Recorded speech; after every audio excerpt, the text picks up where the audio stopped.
feels like your books kind of took a turn with deep work. And that was when I discovered you. And of course, that was kind of like your, in a mainstream way, kind of your breakout. With that and the books in between up to now, where does kind of, I found that books, when they're in a series, kind of keep going deeper into an argument. What part of the argument are you in, and what kind of compelled you to do A World Without Email, even though, as you mentioned in the book, you covered some of these topics before in your previous books? Well, so deep work was focusing on the value of focus. So I was noting that we seem to be underestimating the value of giving something unbroken attention. We're doing less and less of that. It's probably worth doing more. And I got into how you could be better at focusing and make time for it. But I was pretty casual in that book about why we're having such a hard time with focus. Yeah, we're doing email too much, and so we should probably, once you realize focus is important, you can kind of do less of that. The immediate response that I got was, I don't think you realize the degree to which the need to constantly be checking email and constantly be on Slack has become embedded in everything about modern business. And so immediately after Deep Work came out, I began working on this book. My earliest interviews were back in 2016, where I set out first to answer the question of, well, why do we work this way we currently work? And that thread just kept unraveling, and the answers that emerged were epic to a degree that I didn't expect when I first got it started, where it turns out that we've fallen into this way of working relatively arbitrarily. It wasn't intentional or planned. The damage of this way of working, once I actually talked to the researchers and really got into the data, was much worse than I had imagined. And then this notion of it's inevitably going to change something new. I didn't hear you, Dad. I thought that was a really compelling story about where we are in the world of work today and where the world of work is going to go. So I think deep work kind of picked open that scab. And once that world was open, I realized that there's an epic story about how our economy evolved and its impact on people and where we're going to go. I couldn't hear you. Oh, I'm sorry. My 4-year-old can't hear you. I'm talking to you. I know. I'm not. Sweetheart, it's school time. It's not time for PJ Masks. Can you close the door? Well, the PJ Mask is I know, but it's not school. Thank you, baby. I don't know if you have kids. I believe I have a 2-year-old, a 6-year-old, and an 8-year-old. Oh, okay, I want to say I seem to remember that you said you had kids, and yeah, it's like, they ignored me all weekend, or all morning, until I got on the phone with you. It's like, hey, Daddy, what's going on? Why are you talking to yourself? Yeah. This is my life. Oh, I'm sure it is. I only have 2, so hats off to you for doing that. And that actually ties into something else I wanted to ask about is I have a 4 and a 7-year-old, and I'm the primary caretaker. My entrepreneurship career, when I did my first 2 startups, started when my first son was 4 months old. And so it was very much a trial by fire. I didn't know what the hell I was doing with either one of them. It sounds like you've become a parent over again while you're writing this book. Did that change how you handled things at home? Because I imagine it'd have some type of effect. I know when I've researched books and I've said in the business world and entrepreneurship world, this is happening, I can't help but kind of look at my own structure at home and be like, oh, wait, hold on. Maybe there's things I can apply. Were there any particular insights that you got with working on this book, even though it's about email, but about your own systems at home? Yeah, well, also probably just the experience of having kids, but also I have multiple jobs. Right. That probably influenced the work I was doing on this book. Actually, we could probably reverse it, because my setup is one in which I don't have the luxury of just applying busyness to my professional life. Like, well, I'll just crush it. Like, I'll just be in emails on Slack all day and just add more hours at it and just do lots of stuff. And I have to be incredibly careful about what I do and why I'm doing it and how I do it to try to make everything fit. So I think because of that, as I got deeper into this topic of, well, what would replace this hyperactive hive mind? If we wanted to get away of a world where everything was just being worked out with back and forth messaging, when I was seeing the emerging answer was you identify the actual processes that make up your working life and you begin to optimize. I had a real affinity for that because I was forced into doing something like that anyway. So I really understood what that meant. where you have to move past let's just rock and roll, just figure things out, we'll just be on email, just kind of crush it. And you have to get past that and say, no, we have to be way more thoughtful about what work do we do and how do we do the work in a way that's going to make it all fit. So for people, which is basically a lot of people right now, because their kids are at home, schools are hybrid, schools are canceled. I think a lot of people are getting a crash course in the value of becoming almost radically rigid about some of the processes that make up your working life. No, that makes perfect sense. To get a little bit more philosophical with it, in reading the book, it felt like it came down, at least to me, as far as separating the what from the how. So, what are we going to do? We're going to do this. Okay. Right. And so it's like, we got that clear. And then you have the how part where it's like, okay, well, how you do it, that really depends on your systems. I have a new book out where I talk about resources and systems. And so it resonated a lot with me. That seems like that wasn't always the case, though. And I love the insight that you have with Pullman and the more mainstream example with Ford and with the digging and so forth, like really good examples. I loved it. And it seems like, though, that the knowledge economy, if you want to call it that, has kind of conflated the what and the how. Do you think that falls into that, I forget the term, but that idea of having autonomy? Do you think that's really the source of us having a hard time separating the what and the how? Because it seems like that we're more independent, but it also seems to be a level of micromanaging that's happening too. Yeah, the autonomy explains a lot of the current situation. So this Peter Drucker influence focus on autonomy, don't tell a knowledge worker how to actually do their work, right, is a big part of the reason, I think, about why this hyperactive hive mind mode of collaborating, even though it's so intuitively unproductive and psychologically devastating because we all feel that and we all hate it. The reason it's persistent is in an environment of autonomy where everyone's just left to figure out on their own how they do their own work. You are going to get stuck with the lowest common denominator, the thing that's most convenient, the thing that's most flexible, the thing that's easiest. And I think that's one of the reasons why we've been a little bit slow to evolve past the sort of first early attempt we had. So I think autonomy plays a big role. If you go back and read early Drucker, if you read Drucker in the late 1950s, if you read Drucker in the early 1960s, he's really grappling with autonomy a lot because it's hard for us to think about now in the 21st century how radical any sort of autonomy would have sounded to someone in the 1950s or 1960s, because all of our economic growth had been built on this industrial sector that had been revolutionized by the opposite, the descaling, the breaking everything down into steps and optimizing the steps and dumbing down the worker and this rigid sort of assembly line mindset. So Drucker felt like he had a lot of work to do to try to explain to people that's not going to work in an office for someone who's writing ad copy. And then he was right about that. But of course, as I argue in the book, it went too far. And we did not make the crucial distinction between having full autonomy in how you execute your work, but having a lot more thoughtful top-down thinking about how you organize the stuff that has to be executed. And I think it's in making that nuance that that's the foundation for basically any large change on this issue. Yeah, and I think there's a great subtext in the book because, I focus on technology. And there's a great subtext in the book almost paralleling, the Drucker statements, like you said, the early Drucker, with kind of that Disney World of Tomorrow energy that was hip before I was born, in the 50s, where it's like everything's going to be automated. And I remember seeing advertising shortly before I was born in the 70s where it said, get this new computer, or now the home computer's here, then, your work production will go up 100%, or times 100, like 100x or whatever.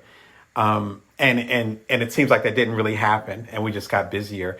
That was something else I wanted to talk about. I loved your idea of the protocol principle, and I interpreted it as short-term pain for long-term strategy and productivity. And I was like, that makes perfect sense, because the systems in some cases are going to be uncomfortable at first until you get used to them. And of course, having people have a say in it, particularly if you're in a leadership role, is cool, is like crucial to moving forward. As far as you talking about the locus of power. What I found interesting is that Over the past year, which I'm assuming, knowing the publishing industry, you probably had the book pretty much done when all hell broke loose over the past year. And many of the people that I coach, the folks I connect with, similar to yourself, and being on the front lines and chatting with folks all the time, a lot of folks are in survival mode now. So a lot of the context of the book, it's like, okay, you need to pull back a little bit, look at strategies that you're doing. But then we kind of see people digging in and saying, I'm just trying to get through the month, the year, the week, the day, so they're not really thinking long term. Have you found with the conversations you've had with different organizations, different individuals, with your roles, do you find that the issue of not following that protocol principle, do you find it exaggerated in the pandemic? Or do you feel like it's just revealing the stuff that was already there? I think most aspects of the hyperactive hive mind got more hyperactive during the pandemic. Okay. So when we separated from the physical offices, which turn out to have, there's all of these informal, implicit productivity boosters that we get from being in the same room and being able to see people and grab people and chat with people and see their faces. When we lost all of that, that began to inject more into the hyperactive hive mind. Also, it created a lot of uncertainty, right? So now suddenly there was a lot more things that had to be figured out. And in that crush, there just wasn't time to do it thoughtfully. So we just put Zoom meetings on the schedule. So it got even more crazy. So I think in some sense, the shift to the pandemic, it made the pain points of the way we work even more painful. So in that way, it could be pushing people maybe to the brink where organizations and teams and even individuals are like, okay, something has to change. I've certainly seen that. In my own audience during the pandemic.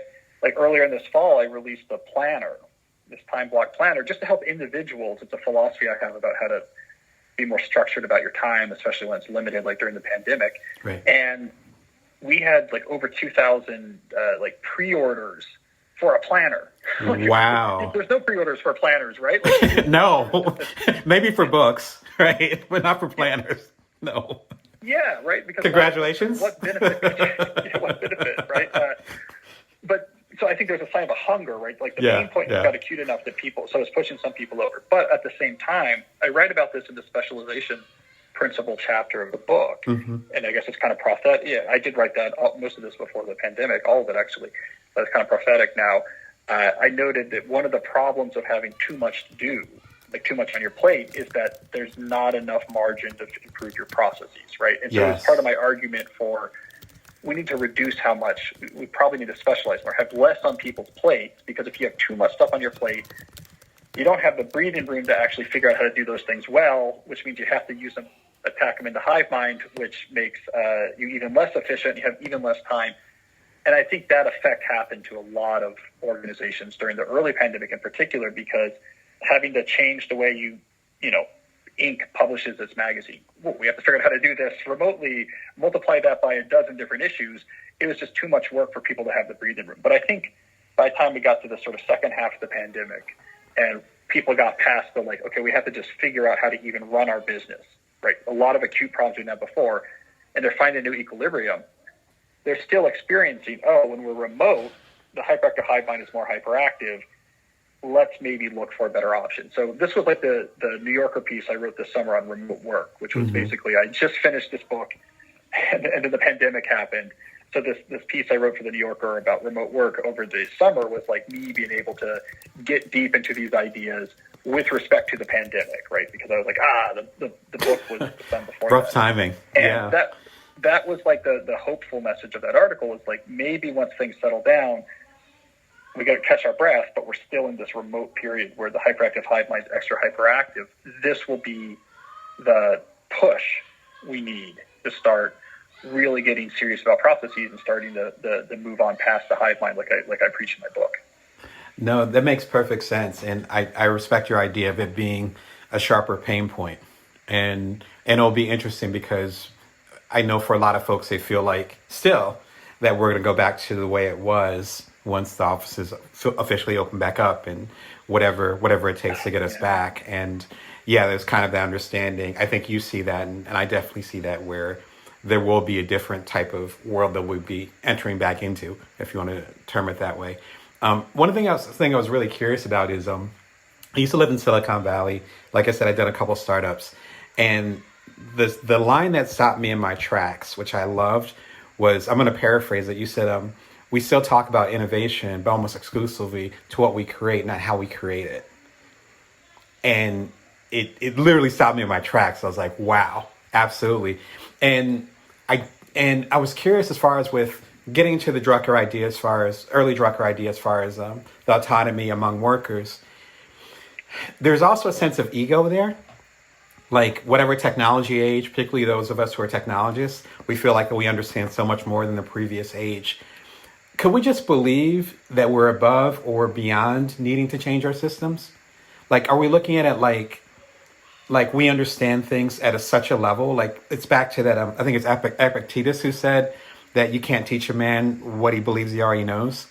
Do you think ego's part of that thing, or do you think we're just moving so fast we're not paying attention? I think Silicon Valley had that problem for a while.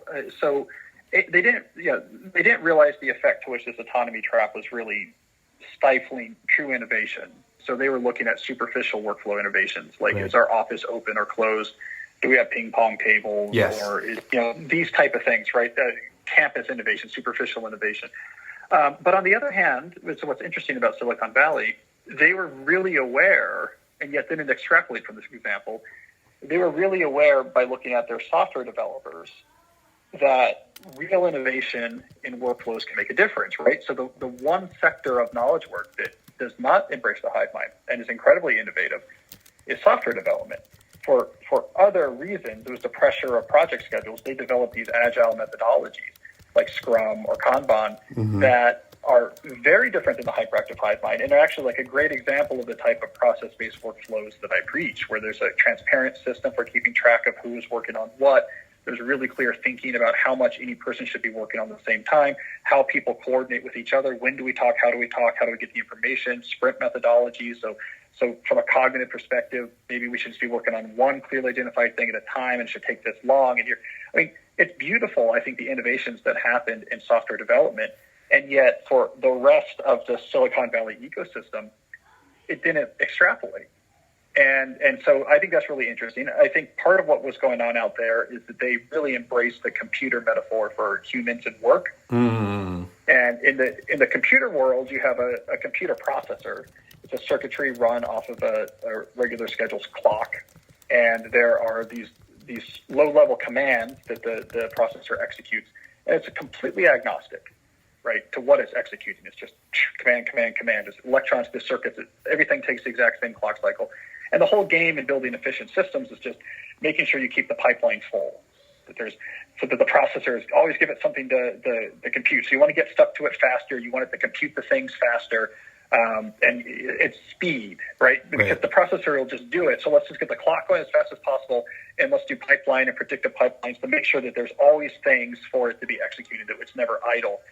I think this reduce the friction, speed things up, this mentality affected the way they thought about humans collaborating. We got to get the friction out of the communication systems. We got to get the friction out of finding information. The human brain is a computer processor. We want to keep the pipeline full. So what we need to do is get faster communication, lower friction communication, speedier communication, get the networks faster, get the tools can show more messages, use AI to autocomplete your sentences. You can finish that email even faster. That's a computer metaphor. But it completely didn't take into account that the human brain is not a computer processor. And actually, it's very slow to shift context, and you can exhaust it for the entire day if it has to switch back and forth too many times. And there's only so many different types of things it can think about, and it needs food, and it has weird social dynamics. So even though it might be efficient from a computer's perspective to fill an inbox faster than you can keep up, so you always have something to process, the social aspect of the brain gets incredibly anxious because those all represent people that need you and you're ignoring them. And so I think there was that sense in Silicon Valley in the late 90s and early 2000s too, when they were building their tools. Yes. It's like faster, faster, faster. If we can get information that people need to them faster and easier, the processor will be more efficient. And it completely disregarded the realities of human biology and psychology. Yeah, I mean, I was there just over 10 years ago, about 12 years ago. And that's when Soylent came around and other types of products that were saying you don't even have to stop to eat anymore. you just have this liquid shake. It'll give you everything you need, like an Ensure. or like a Infamil. But that's kind of Yep. we kind of went to that extreme. So just to respect your time, actually, I have one other question for you. The other thing that hit me, aside from the innovation part, was the idea of digital sunset, which I never heard of that term. You mentioned it like once in there, where you're talking to, like I believe it's Johnson from Optimize, and Yeah. this idea of shutting off, which I got two little kids. You got kids, like shutting off is tough because we're already on all the time anyway. And what I'm curious about is tech to blame for the end of that job sunset? Like, getting the proverbial briefcase, coming home and then making or cooking dinner or whatever? Or do you think it ties to other business changes? Because it's easy to kind of say, okay, tech is the thing and it's email and it's Slack. And obviously now it's literally on all night. I just joined Clubhouse and they were sending me notifications literally in the middle of the night. I had to turn them off. So do you think that tech is part of that issue or the main part of that issue for the end of those sunsets that were naturally occurring in my parents' generation? Or do you think it ties to other business changes like productivity and other aspects?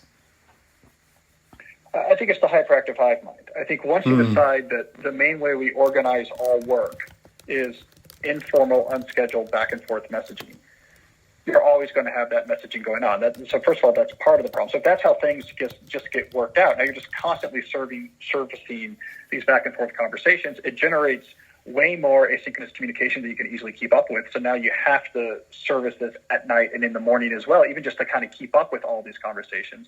And two, because you're spending so much time doing this back and forth during the day, you significantly reduce your ability to actually work on anything else with any sort of reasonable concentration during the day. So we had to move our work into the evening and move our work into the morning. We've somehow become used to this, but I'm just saying, looking at this objectively with a little bit of distance, it's absurd.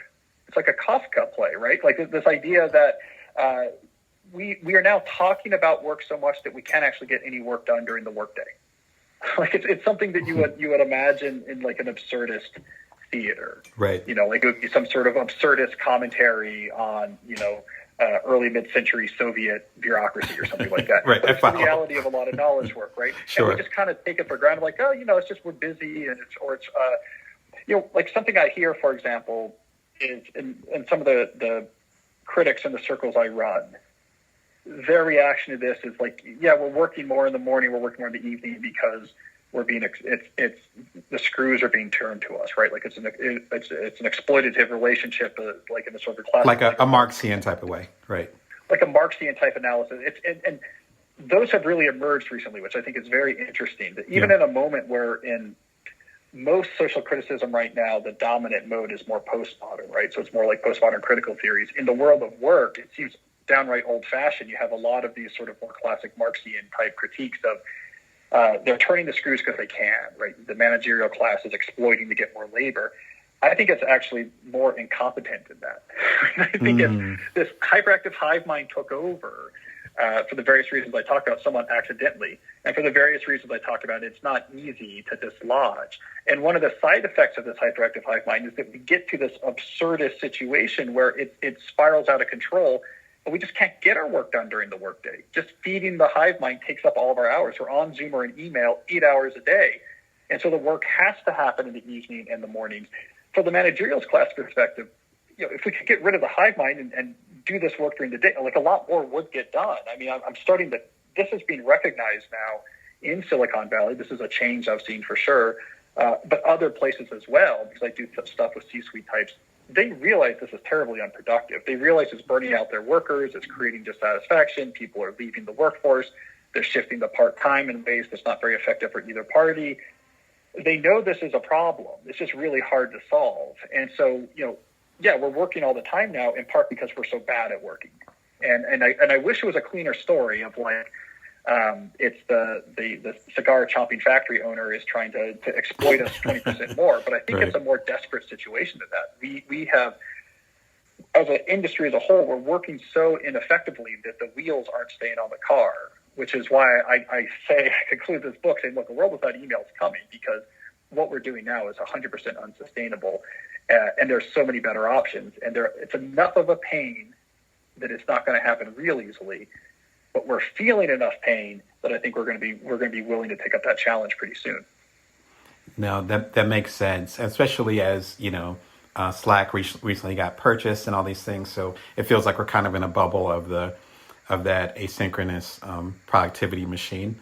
And so, yeah, I'm kind of like you. I'm curious to see what's next. And thank you for writing the book. Like, I think it could be something that people can read and see that there is a better way to do things. Yeah, good stuff. Well, listen, I could ask a whole bunch of other questions, but I want to respect your time. Cal, thank you so much. I so appreciate it. Sure. Well, thank you, Damon. I really enjoyed the conversation. Yeah, for sure. You take care, okay?